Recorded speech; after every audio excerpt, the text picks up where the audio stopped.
nous allons réaliser une nomenclature de semelle. Alors, pour info, il y en a déjà une qui doit être ici. Voilà, ça va ressembler à ça.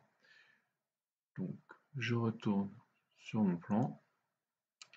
Le principe dans Revit, en fait, c'est que quand on crée des éléments, on crée un modèle analytique. Donc, c'est les petites poignées bleues ici.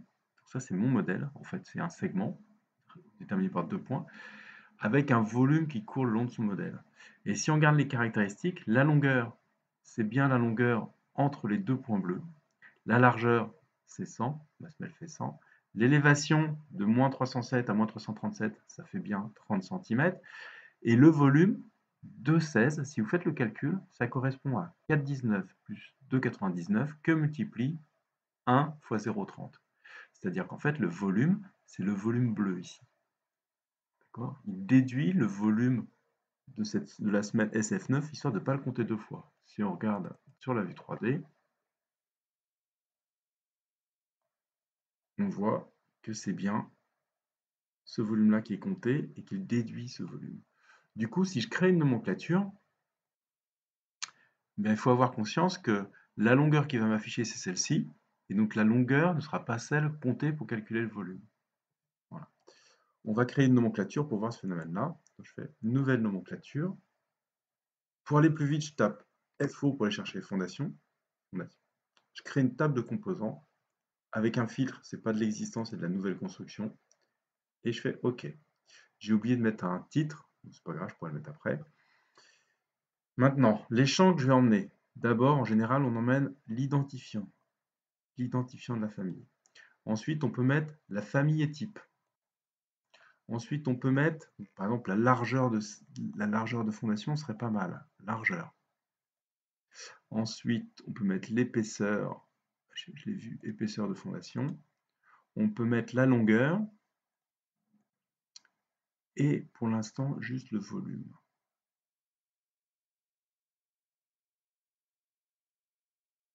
Voilà. Si je valide, il me crée une nouvelle nomenclature qui n'a pas de nom, donc je vais en saisir un, je vais mettre essai.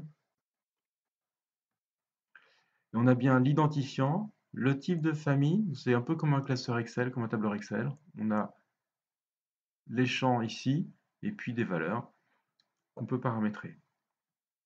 Donc, on regarde la largeur, l'épaisseur, la longueur, le volume. Notre semelle filante, elle est ici, je crois, oui c'est ça. Si on a un doute, on fait mettre en surbrillance dans le modèle, et on voit que c'est bien celle-ci. Vous voyez? Ça, c'est pratique comme outil.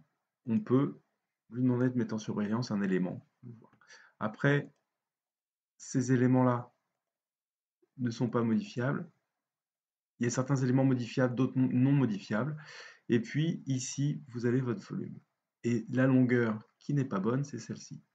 Du coup, pour les semelles filantes, ce qu'on fera, c'est qu'on va faire un champ, un nouveau champ, non pas extrait du modèle, mais qui va être calculé. Je vais l'appeler par exemple LG, ce sera notre vraie longueur. C'est une longueur. Et par exemple, je vais faire exprès de faire une. Enfin, je vais faire exprès. Je vais faire une petite erreur. Je vais dire par exemple que c'est le volume divisé par l'épaisseur de fondation. Si je fais ça, il va me dire qu'il y a un problème, les unités sont incompatibles. Pourquoi? Parce qu'un volume c'est en mètres cubes. Si je divise par une épaisseur, ça me donne des mètres carrés, ça me donne une surface et pas une longueur. Si je voulais forcer le trait, à ce moment-là, je divise par 1. Regardez ce qui se passe, si je modifie, en fait, il a divisé par 1 cm pour obtenir une longueur. Moi, je n'ai pas besoin de faire ça, j'avais juste oublié un paramètre, je vais diviser par la largeur. Je crois que c'est celui-ci que j'ai oublié. On va le voir tout de suite. Je le remonte, je le mets là, et on va pouvoir comparer nos longueurs. On voit que par moment, on obtient la même chose, et d'autres moments, il y a des volumes, comme il y a des volumes qui sont déduits, eh bien, on obtient autre chose. Mon SF3 est ici, voilà, et du coup, j'obtiens 7,18 m au lieu des 12,36 m. Celle-ci, deux solutions, soit je la supprime, soit je la masque. On va voir. Si je la masque, comment ça se passe? En fait, c'est quand on va dans Champ, ici, dans Mise en forme, ma longueur, on voit que j'ai mis champ masqué. Si je le démasque, il revient. L'autre solution, c'est de le supprimer. Si je supprime la colonne, en fait, je ne supprime pas mon paramètre, je supprime juste l'affichage, et on regarde, dans champ, il a supprimé la longueur, le champ longueur. Il l'a remis ici. Vous voyez, l'autre solution, c'est de faire ça. Je peux le faire, par exemple, de faire celui-ci, de faire revenir, voilà, avec ces outils-là. Ok. Maintenant, ce qu'il faudrait, c'est pouvoir trier un petit peu tout ça. Donc, on va faire champ, et on va faire filtre. Filtre, par exemple, si je ne veux que les semelles filantes. Il faut que j'aille chercher, faire un filtre sur le SF là, qui est le type. Si je veux, donc il y a deux solutions. Soit je vais sur famille et je prends que les semelles filantes, soit je vais sur type et je tape SF. On va voir la différence entre les deux. Donc pour ça, il faut que j'incorpore le champ, si je l'avais, pardon, famille et type. Et on voit que famille et type n'apparaît pas ici. Alors ça, c'est dommage, on ne peut pas faire filtrer sur la famille et le type. Du coup, on va prendre commentaire du type et commentaire. On va voir ce qui se passe. Voilà. Commentaire du type, c'est quand je suis sur, je vais vous montrer, sur une semelle, il y a deux commentaires. Il y a un commentaire qui est un paramètre d'occurrence et un commentaire qui est un paramètre de type qu'on a accès ici. J'ai renseigné pour chaque semelle un commentaire de type. Par exemple, là, c'est la semelle SF3. Et bien, toutes les semelles SF3 ont un commentaire de type SF3. Si j'avais mis ce paramètre, ce commentaire en commentaire d'occurrence, j'aurais pu avoir SF1, SF2, SF3 pour une même semelle SF3. Ça aurait été idiot. Je l'ai mis en paramètre de type. Et je vais filtrer sur ce paramètre. Donc, ici, celui-ci, j'en ai pas besoin. Je le supprime. Et maintenant, je vais filtrer. Alors que je clique là et ensuite je clique sur filtre, ou que je clique ici, ça revient exactement au même. Et là, je vais filtrer sur le commentaire du type. Quand je mets égal, j'ai tous les commentaires qui s'affichent ici. Donc je vois que là, j'ai mes massifs, là, j'ai mon dallage, et là, j'ai mon radier, et là, j'ai mes semelles filantes. Donc je vais dire contient. Et là, il faut faire attention. Mes commentaires de type sont en majuscule, donc il faut que je laisse en majuscule. Tri regroupement. Bah, mes commentaires de type, je vais les regrouper en ordre croissant. Et puis, je vais faire le total. Et un total général. C'est-à-dire que là, si je clique là-dessus, regardez ce qui se passe, il me fait un sous-total pour chaque type de semelle. Sauf que ce qu'il faut pour avoir ici, par exemple, si je veux mon total de volume, je vais faire modifier, je vais aller chercher mon volume, et ici, je vais lui demander de faire le total.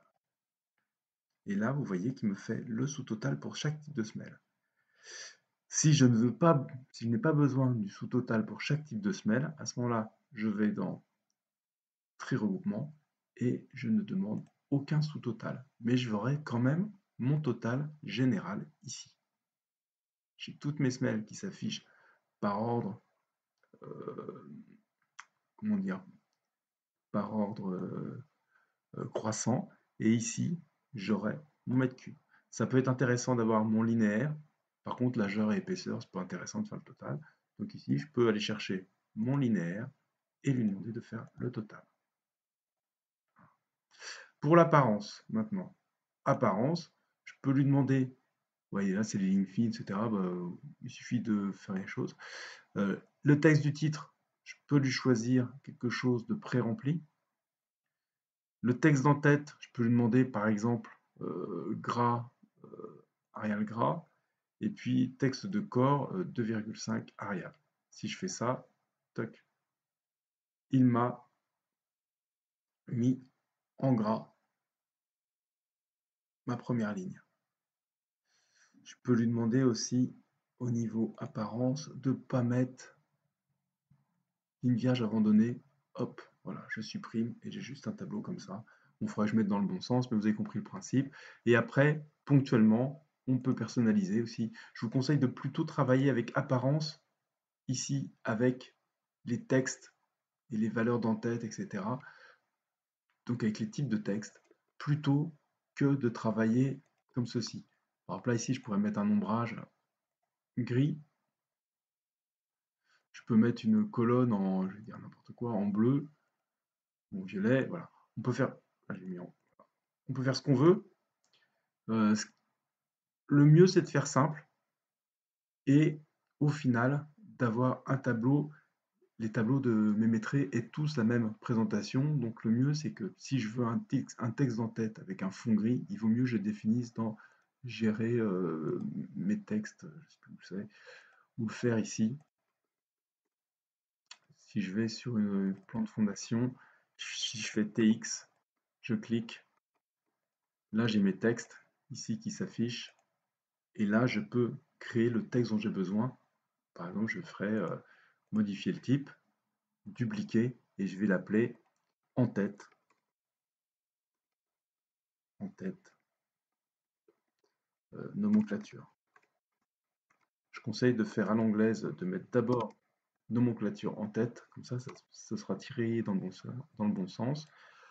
Et là, par exemple, je peux lui dire que je veux l'en-tête, je veux que ce soit gras, et je veux qu'il y ait un arrière-plan opaque,